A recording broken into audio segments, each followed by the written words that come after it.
Many thanks for staying tuned. It's still the conversation here on Lagos Television. Our guest will be joining us via Zoom this morning. And like we said before the break, we'll be taking a look at the influence of artificial intelligence in the modern world. Our guest is a data scientist, and we're glad to have Peter Kwakpoe on the program this morning. Like I said, he's joining us via Zoom. Good morning, Peter. Thank you for having me. Thank you so much for joining us. Right. Okay, we're looking at AI, artificial intelligence this morning. And we know that this is becoming more popular in today's world. World over, everybody is embracing AI and its tools and technology. But can you break it down? When we say AI, what exactly are we talking about? Yeah, thank you so much again for having me. So AI, or artificial intelligence as we call it, let me break it down for people who have no basic knowledge. So it's building of systems or engineering of technology that's able to think, learn, solve problems, and a bit of more creative than the average human, right? So building of system that can do what me and you basically we cannot do. But underneath all this, there is something that fuels or power AI, and that is data. Data is what powers it. I think that is what I think AI is all about. Right, right. All right, Peter. The impact of AI globally, it's quite obvious in finance, in medicine, and every other key sectors. But would you share with us what are the likely negative and positive impact of AI generally? Okay, so currently there's a conversation around responsible AI, right? So there's something called Gen AI. Gen AI is generative artificial intelligence. A good example of that is ChatGPT that you do know today, Grok, done by Elon Musk. So the positive thing about this is who benefit from these advances, right? Is it responsible? Is it targeting the right demography? So the good thing about the AI is, like I said, for medicine, today there are a lot of, I think there's an application in Nigeria called, is it Ubenwa, that are able to listen to babies cry.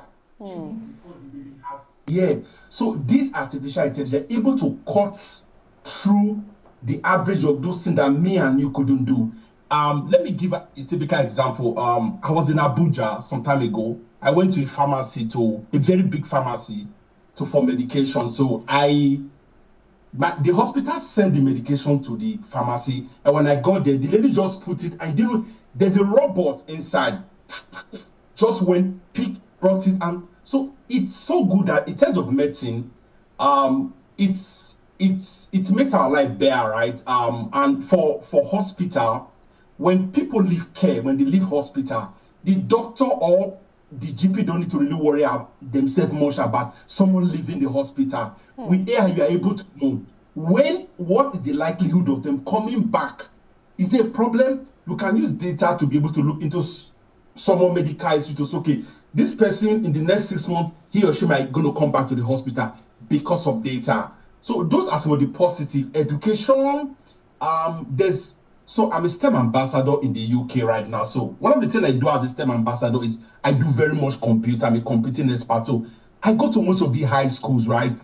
They have curriculum, science, biology, chemistry, but the teachers are not able to find a way to marry the real world and the courses they do in school. So what I do is I'm able to tie computing to what they do in school today, right? So AI is so good that it's helping in schools for curriculum.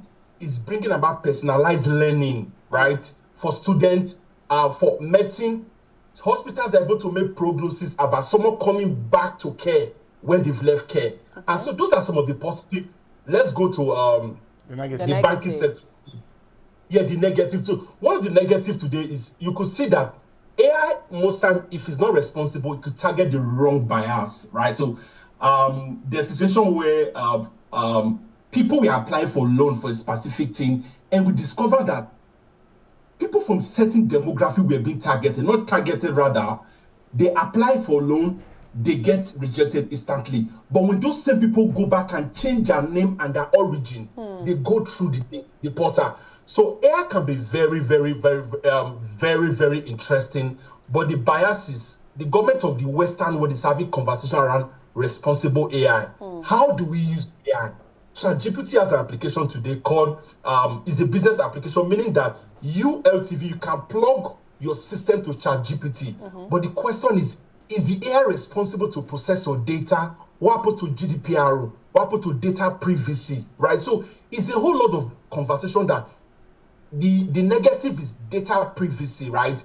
Targeting the wrong demography, doing what it's not supposed to do. So I think those are some of the negative of AI. All right. And Let, yeah, let's yeah. also look at one of the negatives that a lot of people had expressed fears over would be the fact that, you know, the advent of AI could also mean loss of jobs, could also mean that, you know, people could lose their means of livelihood.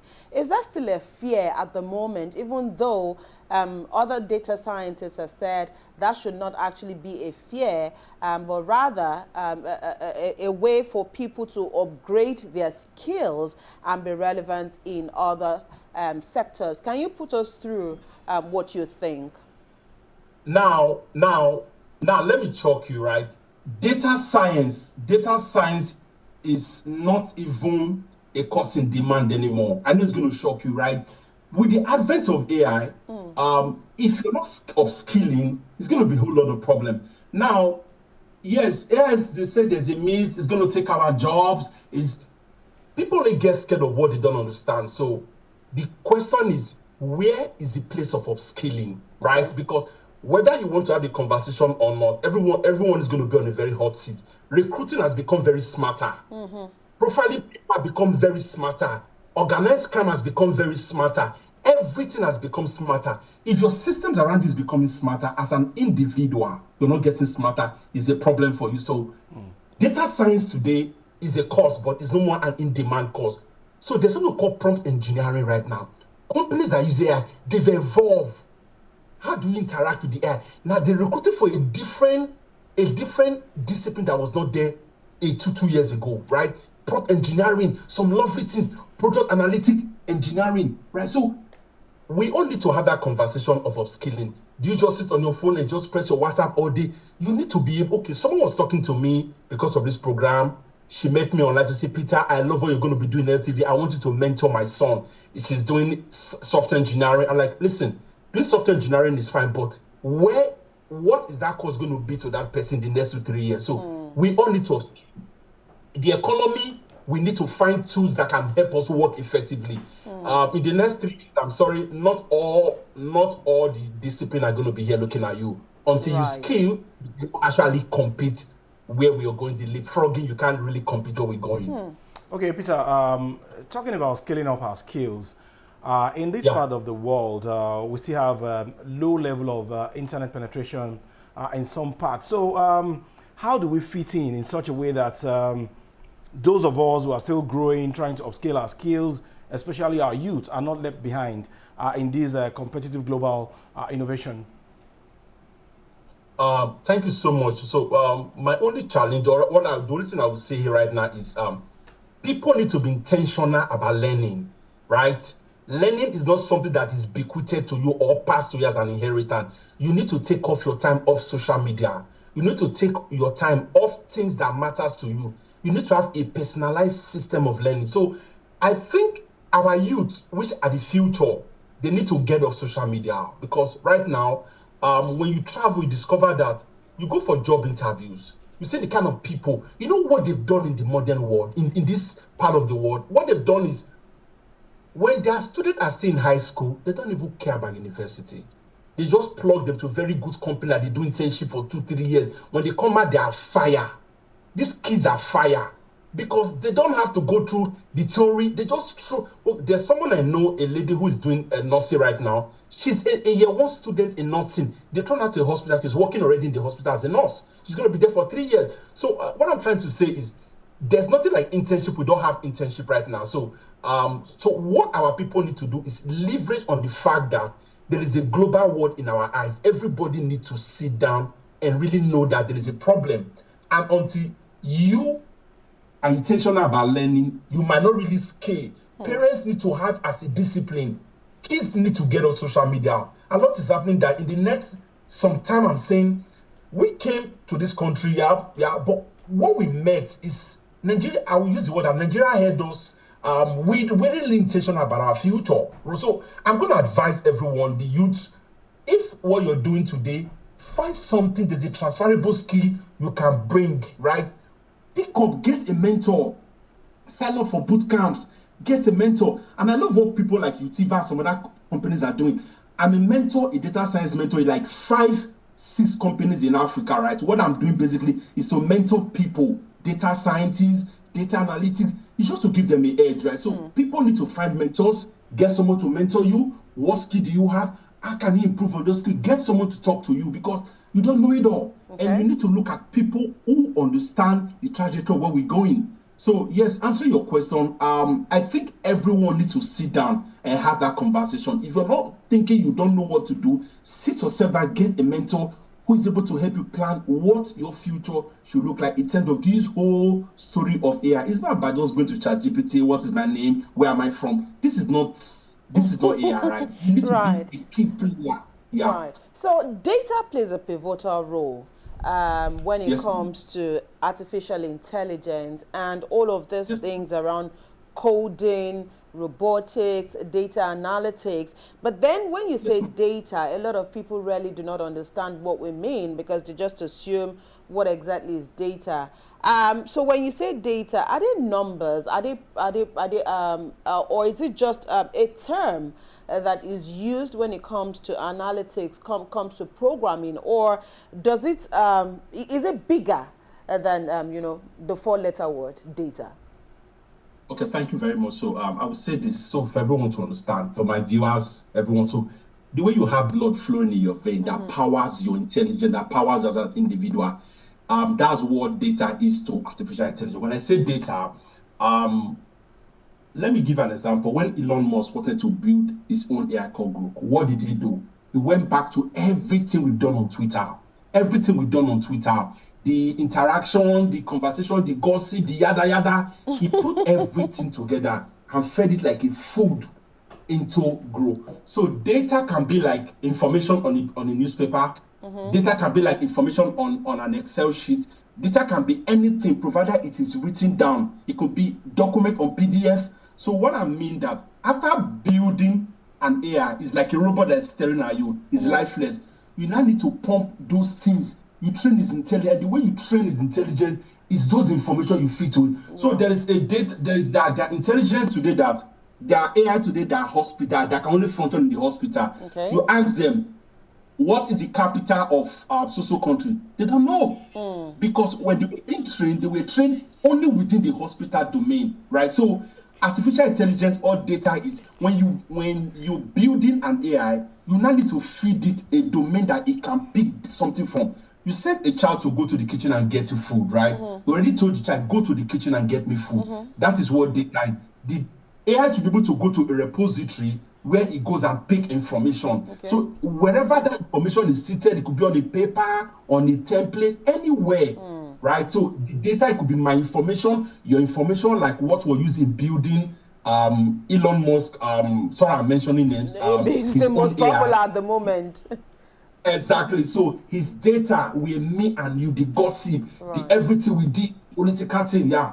I think that's what I meant by data. I don't know if you understood. Yeah, sorry, Ajibala, just a follow up to that. So why? So I mean, you've explained what data really is, and so why are data scientists and people like you also very careful about the data that you also feed into the systems? Because again, sometimes you hear of a system crash, you hear of malwares, you hear of viruses, and so. How important also is it that all of this data that have been fed into the system are also kept safe, from invasions? The function of data to AI is a necessary evil, right? I use the word necessary evil. It's not something we can do without. That's why I use the word the responsible use of AI.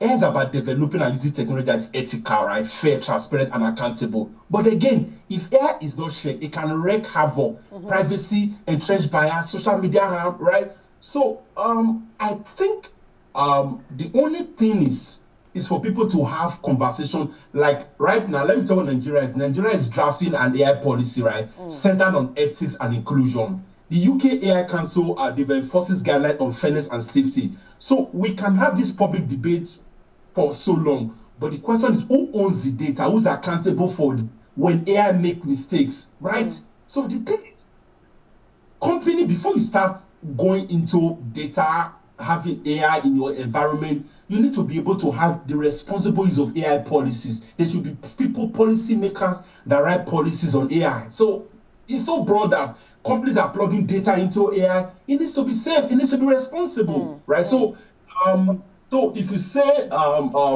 system are crashing, yeah, those are normal, right? But the world cannot function without AI. We're already in that place where if we are to take a step backward from AI, certain things we are doing, 80% is going to crash, right? So we just need to ensure that this is something that we've come, is our award now. We need to ensure that it is safe, it is responsible, it is ethical, it's transparent, and I think that's the conversation. We need to have standards. You shouldn't target any demography. Sorry, I don't know if I answered your question. That's fine. That's okay. All right, Peter, talking about responsible AI and, of course, ensuring that the right things are put in place. On the government side now, what kind of regulation can we put in place in such a way that people's data are not compromised at the end of the day? So, like I said, right now, I think at the National Assembly, there's an AI policy that has been drafted. My only challenge is when this thing has been drafted is the government needs to ensure that there's serious deep inclusion of I know the government does that, but for the sake of responsible use of AI and those it's going to affect, there needs to be a robust bringing of people, intelligence from every aspect of the country to ensure that everyone is a part of this debate. If it's not a part of this debate, when there is a gap during the policy making, there's no proper inclusion, there's no ethical definition of what should be and what shouldn't be, if there are loopholes. And the thing about AI is, if there are loopholes in it, that's where the problem comes from. So the drafting process is the most intense. So I think what the AI policy we are drafting today should be so inclusive that even things like the radio station, the TV station, every sector of the economy, the schools, the hospital, everyone should be there, right? So data privacy, person-centered care, personalized learning is a whole lot of conversation that everyone should be involved. The government shouldn't sit and draft a committee, 2, 3, 4, 5 person committee who's just going to bring document. No, we've passed that. Everyone to be a part of this debate. That's what I think we should do. So ensure that our interest, our future is represented within this global leapfrog that we're talking about. All right, Peter, is this also part of the call for a human-centered approach when talking about drafting AI policy? Because I know that throughout this conversation, you've mentioned things like being fair and accountable to all. So as Nigeria, goes forward in its AI policy, why is there the need for human-centered approach in this regard? Okay, thank you. So I think what you're saying is the bigger picture. So AI is not just a tool, like I keep telling everyone. It's not a tool, it's a reflection of our collective values, our hopes and our fears. There's a global fear, whether you want to believe it or not. So the true power of AI is not in the writing of the code, right? But in how we choose to use it. Okay.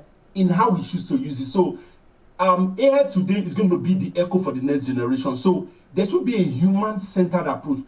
There was a question you asked me earlier. You said, is AI going to take our jobs? No. AI is not going to take our jobs, because for AI to function, there needs to be someone prompting AI. Okay. AI is like, there needs to be a human prompt behind the AI usage. So that is the human-centered approach to use of AI. So from Lagos to Abuja to Ghana to Sierra Leone, every corner of the globe, we need to find a place, create opportunity, and ignite hope that we need to be part of the conversation. Okay. AI is not self-regulatory. We write the policy for AI, right? We tell AI what it needs to. That's what we call prompting in the usage of AI. Let's ask the question: what kind of world do we want to create with AI by our side? AI, we cannot put AI behind. We cannot put AI our friend. We need to put it by our side. Like it's a marriage, right? We need to understand AI because you need to understand that artificial intelligence, it grows. What it learns today, as it keeps eating that information from you, from your people, it keeps, the knowledge keep expanding. So it's not something you just declare that you go home and sleep. We all need to be a part of it. Responsible use of AI, like what I keep saying. Yeah. Okay, for me, whether we like it or not, artificial intelligence is here. It's not the future anymore. It is now. No. So for a country like Nigeria that is facing insecurity problem, what advantage of AI can we take to solve this problem in terms of fingerprint and facial recognition? Okay, right now there's a very serious debate. There's a very serious debate on facial recognition. All right, so most times AI is not so biased. We are the bias behind AI, right? So our willingness to tell ourselves the truth. So I think what we can really do as a country or as an individual, as a nation of the people, is we can only look at what do we have today, right? We have this technology today. If we need to create a system that can drive fish, we have a facial recognition system today, very robust in Nigeria today. But the question is deployment. How effectively is it deployed? Who are supposed to use it, right? So what are the barriers, right? The opportunity that come with it. So we need to tell ourselves the truth. So ethics, our willingness to want to help ourselves and the system. So I think facial recognition is a big debate. I don't want to go into that, right? I don't want to go into that in Nigeria. So it's something I'm trying to avoid. I wish you never brought it up, right? So but I think I wish you never brought it up, but I honestly think that we have the right tool as a country. We have the right knowledge, right? We have the right thing. The question is the application and the deployment that is the problem? Who are the people going to be driving this whole thing? I think that is what we need to do differently as a country. The tool is here, we have it, we have the right knowledge, we can debate. How effectively are we deploying it to combat our issues, our problems? That's why you see some people making waves today because they've been able to, yesterday the UK government made an announcement about a certain payment they do to people. They said, we're trying to be smart, intelligent. Now the government has built an AI application that is going to help us do thinking about people that are supposed to be make such things. The government is building, they are not outsourcing it, right? But in a situation where you can't build, you need to outsource responsibly. Responsibly. I think that's what I'm going to say, but the facial recognition, I'm going to avoid. You would avoid it. Before we allow you go this morning, Peter, 2 questions for me wrapped in one, and that is because, again, the human factor still plays a huge role in artificial intelligence. So can AI be wrong in terms of, whatever it is that you feed into the data that you feed into the system? So when, for example, if you do ask ChatGPT a question, can you get an answer which is totally incorrect at some point? Is that a possibility? And my second question is, because you've also said this is more or less like a marriage between human and artificial intelligence. It has to be side by side, the human. So should we also never worry that artificial intelligence may end up consuming man? Very funny. Okay, it's not funny. I think it's a very smart question, right? So first, let me answer your question first. So if for people that use ChatGPT, it's going to tell you at the end, that's it. You need to double check. I was doing a thesis. I did a thesis on artificial intelligence or replicating the human, right? There's a thesis I did. There's a book I published, right? So it's on AI replicating human and all that. Yeah, AI is very bound to be wrong. There are a lot of stories in history where I don't want to go down where, like I said, AI was targeting the wrong demography. It wasn't targeting what it was supposed to. It was targeting people from a certain minority, right? from a certain kind of skin. So AI can be very wrong. For people that use AI, we keep saying that please ensure that you double check. I prompted information on AI and it gave me very, very different. But most times for new people who use AI, we tell them the prompting is key. Okay. Prompting of AI is key. The kind of question you ask. Remember, AI is not something that reside in you. Right. So when you say give me so it works within the confinement of your prompt. So AI can be wrong, but we humans we need to do better in terms of the right prompt that makes it give us the right correct answer. So that's for AI. AI can be very wrong. Secondly, is a marriage, right? AI cannot take our lives, so it cannot overtake man. Well, the thing is, to understand the place of the human-centered approach to use of AI. The responsible use of AI today, AI is not the one having the conversation. Me and you are the one having the conversation, right? So, yes, so I think that's what I need to say. We need to be able to understand that AI is not going to take anyone's job. Okay. We need to be very intentional about what we need to do with the use of AI. Yeah. Okay. So as much as possible, it is a working relationship between man and, of course, the data we feed into AI for the prompt response. All right, I would have to leave this conversation here this morning. Thank you so much, Peter Kwakwawe, a data scientist who's joined us via Zoom this morning to take a look at this very important topic. It is a growing conversation, so I'm sure that from time to time, we'll come back to you. Perhaps there are new things that we need to refresh our memories on as the conversations grow. Again, thank you, Peter, for giving us your time. Right, of course, we've been speaking with Peter this morning and he's helped us to understand the influence of artificial intelligence in the modern world. Ajibola, I'm going to clone you. If that's all you want to clone me, please clone me responsibly. Yes, like Peter said. I will clone you responsibly. Because a lot of people, they deploy AI now in a wrong way. And of course, people's data are compromised at the end of the day.